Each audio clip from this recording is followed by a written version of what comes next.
2007లో retire అయినాను. నాకు girls high స్కూల్లో పనిచేసే 14 సంవత్సరాలు. ఆడపిల్లలంటే చాలా ఇష్టం. వాళ్ళని ఎంత బ్యాక్‌లో ఉన్నా కూడా వాళ్ళని ఫ్రంట్‌కి తీసుకొచ్చే పనిలో నేను ఉండేదాన్ని. నా స్టూడెంట్స్ అందరిని కూడా. అందరూ కూడా బాగా చదువుకోవాలి. మీ కాళ్ళ మీద మీరు నిలబడాలనేది నాకు ఒక పెద్ద సంకల్పం. నేను చదువుకునేటప్పటి నుంచి కూడా. అందుకని ఆ పిల్లల్ని మీరేదో చిన్న ఉద్యోగమో, చిన్న పనో చేయాలా మీరు అని నేను స్ఫూర్తిగా చెప్పేదాన్ని. అలాంటి పిల్లల్ని తయారు చేస్తూ రిటైర్ అయిన తర్వాత అక్కడ ఒక సత్రం వంటిది వీళ్ళ తాతగారి సత్రం ఉంది, మా సార్ వాళ్ళ తాతగారిది. ఆ ప్లేస్‌లో మేము చాలా వాలంటరీ వర్క్స్ చాలా చేశాము. నాకు ఇంట్లో ఎంత పని ఉన్నా కూడా నేను ఆ పనులంటే నాకు ఇష్టం కాబట్టి నేను ఇన్వాల్వ్ అయ్యేదాన్ని. హోమియో వైద్యం చేసే ఒక డాక్టర్ గారి సహాయంతో ఆయన దగ్గర కొన్ని రోజులు నేర్చుకున్నాను. ఆయన సర్వీసు పేషెంట్లు అందరికీ నాకు కొద్దిగా వైద్యం కూడా తెలుసు ఇప్పుడు. నేను నేర్చుకొని నేను కూడా వాడుకోగలుగుతున్నాను హోమియో వల్ల. పోతే మజ్జిగ కేంద్రం నడిపాము, ఒక లైబ్రరీ నడుపుతున్నాము.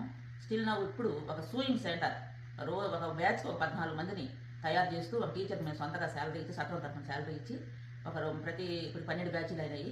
దాదాపు ఒక 150 మంది పిల్లల్ని తయారు చేశాము. సొంతగా వాళ్ళు కుట్టుకొని 10 రూపాయలు సంపాదించుకుంటూ నాకు ఎప్పుడన్నా కనపడ్డప్పుడు మేము కుట్టుకుంటున్నాం మేడం.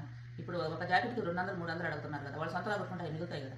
కొంతమంది పూర్ పీపుల్ కూడా రోజు ఎండకు పోయేవాళ్ళు కూడా నా దగ్గర సూయింగ్ నేర్చుకుని ఆ సెంటర్లో నేర్చుకుని వాళ్ళు చాలా వృద్ధిలోకి పోతున్నారు. ఇంకొక ఎడ్యుకేషన్ ట్రస్ట్ పెట్టారు మా మామగారు అత్తగారి పేరుతో వాళ్ళు చనిపోయిన తర్వాత.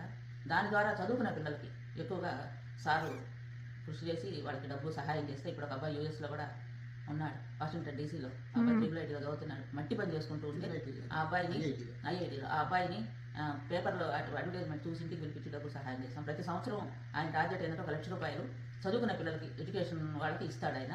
ఇస్తూ మామగారు అత్తగారి తరఫున ఇస్తూ మేము ఆ విధంగా మా శాలరీస్ని కొంతన్నా దాని ధర్మాలకు వినియోగిస్తాం. మా పిల్లలు ఇద్దరు వెల్ సెటిల్డ్. మాకు అబ్బాయికి అవసరం లేదు, అమ్మాయి మా సంపాదన వాళ్ళు కూడా మాకు అదే చెప్తారు, మీరు మీ ఆశయాలను నెరవేర్చుకోండి. మన మా వాడు కలెక్టర్గా కూడా అంటారు, మీ డబ్బంతా మీరు ఏమైనా చేసుకోండి, మాకు అవసరం లేదని. అంటే నాకు అలాంటి బిడ్డలు పుట్టారు, అదే నాకు అదృష్టము. అందువల్ల నేను ఈ కార్యక్రమాలలో పాల్గొనాలని నాకు ఇంకా కొన్ని రోజులు ఇదే పని చేయాలని కూడా ఇప్పుడు రెడీగా ఉండాలి. సూయింగ్ పిల్లలు 15 మంది. ఆ విధంగా మేము మా జీవితాన్ని కొనసాగిస్తున్నామా. మీరు మా వివరాలు అడిగినందుకు ధన్యవాదాలు. నమస్కారం. అయ్యో, ఎంతో స్ఫూర్తిదాయకం ఆంటీ, ఎంతో స్ఫూర్తిదాయకం.